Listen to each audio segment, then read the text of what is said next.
What's good? And we are back.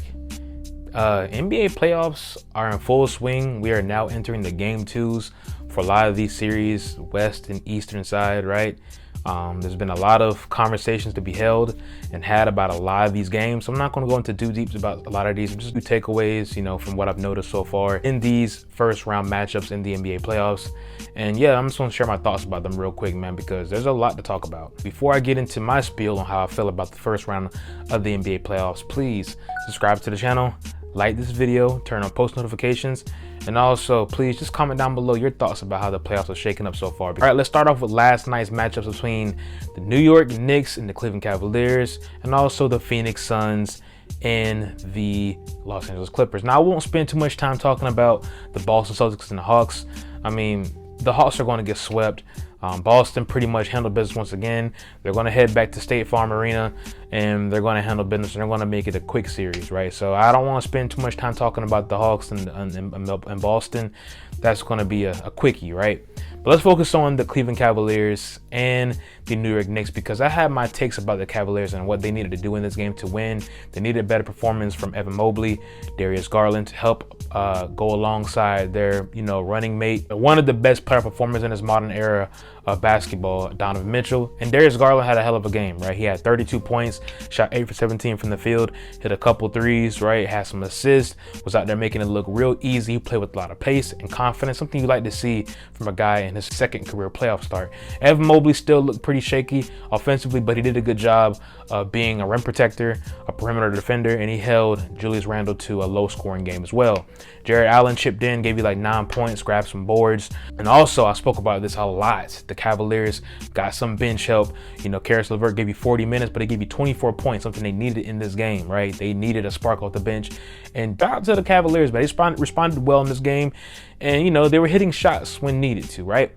But let me just focus on the New York Knicks. The first two games, first game they stole game one, of course, and that's what you want to do when you don't have home court advantage, right? You want to steal at least one game on the road in the first two games, and they have flipped home court advantage back to themselves at MSG Arena. So it really didn't matter what happened in game two. It would have been nice to steal both games, but of course you want to steal at least one, and they got that.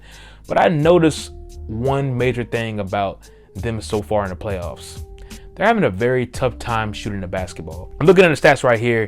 I don't really want to go over game one because, like I said, they handled business and Jalen Brunson came to perform in the second half, and also Julius Randle got off to a strong start. But the guys like Emmanuel Quickly, RJ Barrett, and Quentin Grimes didn't shoot the ball well, and that transpired again in game two.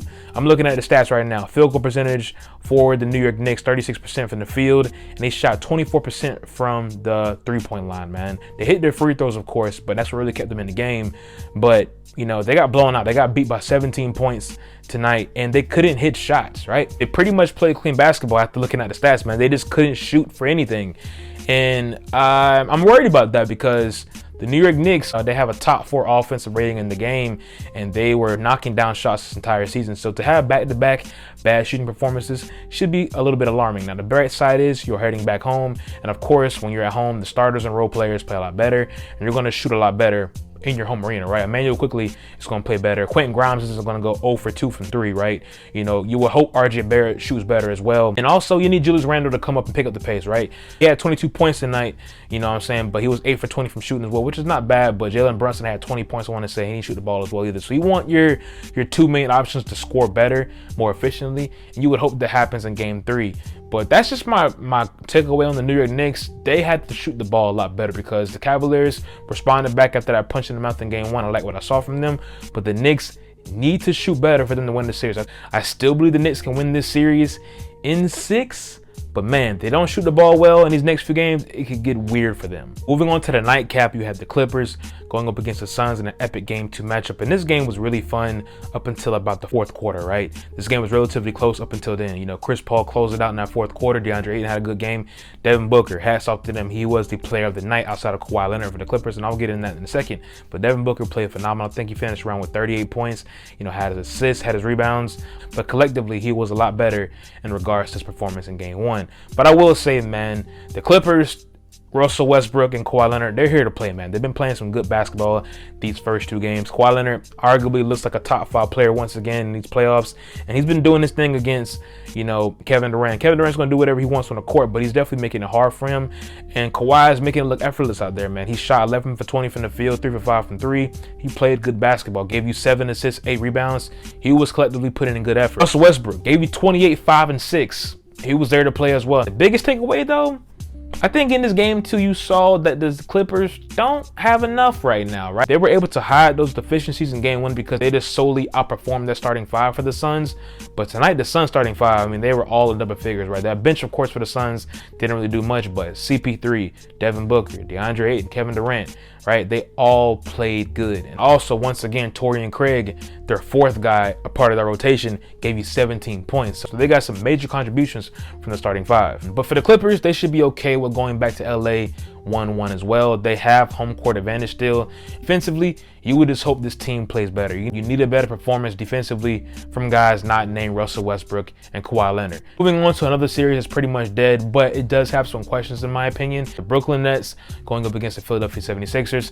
And of course, the 76ers are up 2-0 in this series, but convincingly in comparison to the Boston Celtics, who are pretty much dismantling the Atlanta Hawks in their series, the Brooklyn Nets, in my opinion, aren't convincingly showing that they're going to be able to stop or beat the Boston Celtics in their next round matchup. James Harden is arguably having one of his worst playoff performances so far in his career. He's shooting poorly from the field. He's not getting to the free throw line. He really just looks like a glorified playmaker / role player, right? And that's not what they need going forward for them to even compete or even get to the Eastern Conference Finals, better yet, the NBA Finals. But hats off to the Brooklyn Nets, man. They're playing good basketball. They actually went smaller, which is really causing the 76ers a little bit of trouble because you're throwing so many bodies at Joel Embiid. He's playing a lot of zone, so he really can't get active like he wants to, but he's still putting up some phenomenal numbers. But they need some help from other guys, and Tyrese Maxey, shout out to him because he's the main reason why this series isn't tied up 1-1. Let's talk briefly Lakers and Grizzlies. As we all know, Ja Morant suffered that right hand injury against the Los Angeles Lakers, and it kept them out basically the entire 3rd and 4th quarter. Of course, the Lakers went on a huge run and were able to close that game out after trading blow for blow during that game. But overall, the Lakers won pretty much convincingly, and I think it was pretty close up and down. They had a couple lead changes. I think the Grizzlies at one point were up by 12 points, but the Lakers kept chipping away.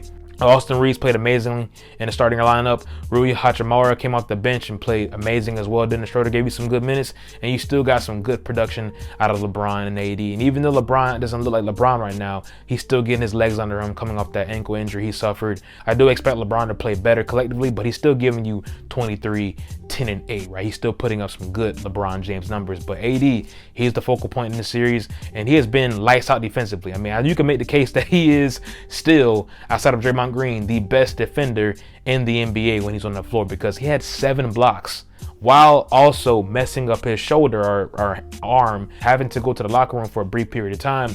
But he still came in and was that defensive anchor and really clawed at the paint and made it really hard for Ja Morant to get down the lane and have his driving lanes and, his crazy high arcing layups and whatnot. He really made it difficult for Ja and Desmond Bane and Dillon Brooks to complete those type of plays. Shout out to JJJ, man. He is the DPOY and he played amazing in this matchup. I think if you're the Lakers, you're okay with Jaren Jackson Jr. giving you 36 points, right? You just don't want Ja Morant to get going and drop 40 to go along with Jaren Jackson's 25, Desmond Bane's 22, and Dillon Brooks' 18, right? But overall, though, I do believe the Lakers are in good shape. They could possibly still game 2, especially with the uncertainty of Ja Morant's availability. But I will say as well, we all know this Memphis Grizzlies team is just as good without Ja Morant. But this team is different than it was earlier this season and also last year.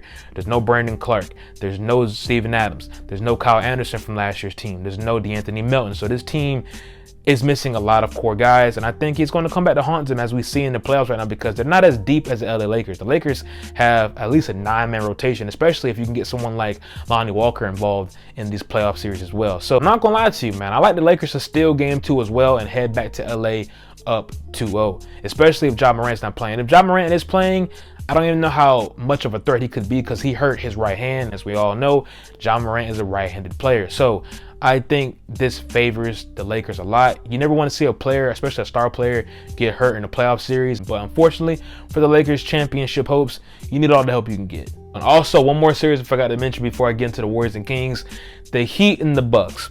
No one's talking about this series as much, man. I'm not going to spend too much time talking about it either, because we all know Miami Heat are up 1-0 in this series.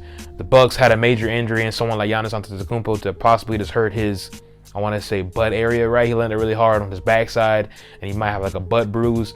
Tyler Hero broke his hand in that game as well, so they're both missing some key pieces. I think Tyler Hero is more of a bigger miss than what Giannis is for the series, because Tyler Hero is a legit scoring option, and outside of Bam and Jimmy Butler, really Jimmy Butler, who's going to go out there and give you 25 points a game, and Tyler Hero is that guy. Of course, Giannis is a huge miss as well, but Giannis has been in and out of this lineup the entire season, as long as Chris Middleton, and his Bucks team is a lot deeper than what the Miami Heat are, and they've been able to play without their star players. But I will say, Jimmy Butler played magnificent. He gave you like 35 points. He was making some tough shots over someone like Drew Holiday. Chris Middleton, I love what I saw from him. I'm not gonna lie to you, bro.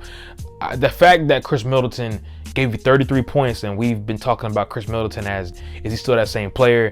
You know, what's gonna happen if, you know, someone goes down in the playoffs? Can he step up? And he did. He gave you 33 points, and he looked really comfortable out there playing his pace. He looked really comfortable playing as the #1 option for the Milwaukee Bucks. But game 2 is going to be very interesting. I do like the Bucks to tie this series up. The health of Giannis is a huge question mark right now. I honestly think they should hold him out for game 2 just to see what happens, because this team has been very good without Giannis this season, and I think they can win this game without Giannis. So I would hold him out for precautionary reasons. I believe the Heat were able to take advantage of the Giannis-less Bucks, because I don't think the Bucks were really prepared for Giannis not being in this matchup. And of course, Jimmy Butler and the Heat smelled blood, and they took full advantage, and you got some great contributions from Kevin Love and Caleb Martin. But regardless of the fact, the Heat are missing a huge player on their roster, a prolific scorer, and the Bucks are a deeper team. So I believe the Bucks will tie this series up heading back to Miami. All right, let's dive right into this, right? I don't want to spend too much time talking about it, but you see the title of this video. Is the dynasty over for the Golden State Warriors? Draymond Green suspended for game 3 of the first round matchup against the Sacramento Kings. The Kings are up 2-0 in the series. That's huge already in itself.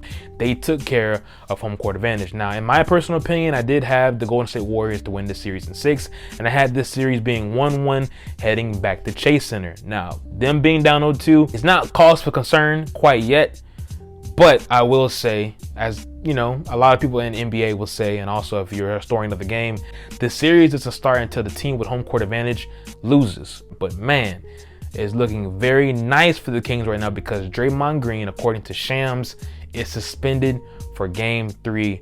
Of course, for reasons we all know why. Now, for the Golden State Warriors, they're currently down 0-2 in the series. They've been pretty much playing like they're inexperienced, that they're the Kings, right? They're playing like they've never been in the playoffs before. They look terrible, right? Jordan Poole's unplayable. You know, Steph Curry is the only one looking to perform. Klay Thompson can't hit timely shots.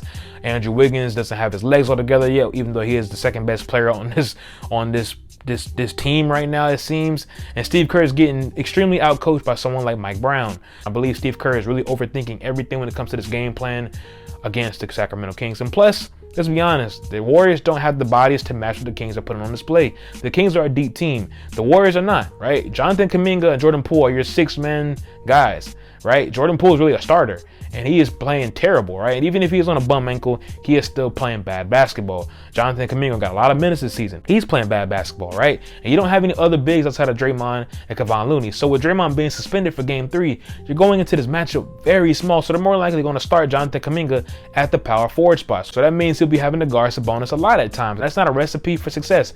And also, you're going to see someone like JaMychal Green get some playing time, Moses Moody. You might even see Anthony Lamb get some playing time. So the Warriors are in terrible shape, in my opinion, especially with Draymond Green being out. But more importantly, if Domantas Sabonis plays this game. Now, the question is asked, is this dynasty over? Now, of course, I'm not going to say that quite yet. I'm a Warriors fan, if you guys didn't know, and we've never been down 0-2 in the Steve Kerr, Steph Curry era, right? This team has never lost back-to-back playoff games since 2019 in the NBA Finals against the Toronto Raptors. But man, this is tough. This is not looking good whatsoever.